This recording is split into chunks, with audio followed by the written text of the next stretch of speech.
Hello, this is Nindy Kerr of Nindy's Creative Corner. Today we are going to be discussing the use and care of punches.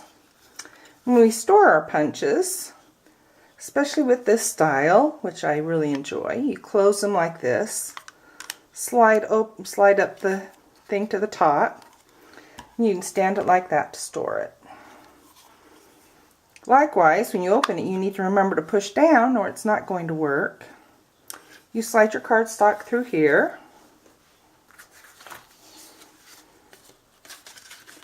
Line up. I like to usually kind of pinch it a little bit, especially if I have a stamped image. Then it's kind of secure, then I can get in the exact position I want.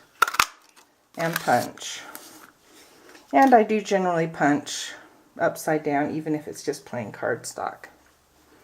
Okay, sometimes your punch gets harder to move. There's a little hinge in there. At this side, you can see the little rivets or whatever you want to call them there. If you get WD-40, you can stick the little straw in there. I would demonstrate, but my husband swiped it back from me. It was his to begin with, so he's allowed. Anyway, you just do 2 or 3 big squirts in there and move it back and forth a lot, and it should move easier.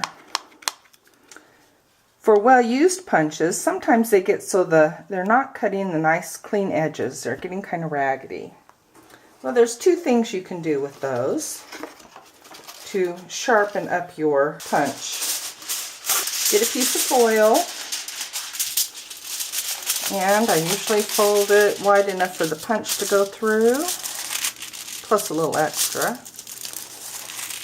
And do 3 or 4 layers because this is thin. And then just go through and punch. Now if you have an intricate punch, it will make a big mess, but it's totally worth it. You can tell this punch is not having any issues. Another thing you can do if it's not punching well is just use wax paper. You can also use the foil trick on your paper trimmer blades to help sharpen them and extend their life a little longer, but you will eventually have to get new blades. So just punch a couple of rows of this and it will help lubricate the edges of your punch with the wax from the wax paper so that you can continue to get good punch results. Okay, we'll try one more just so we can end on a good note.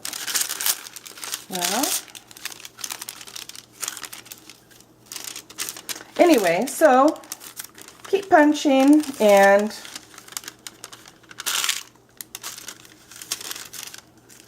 there we go. We have to pull out the punch thing first. Alrighty.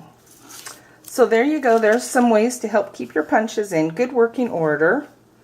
Happy punching!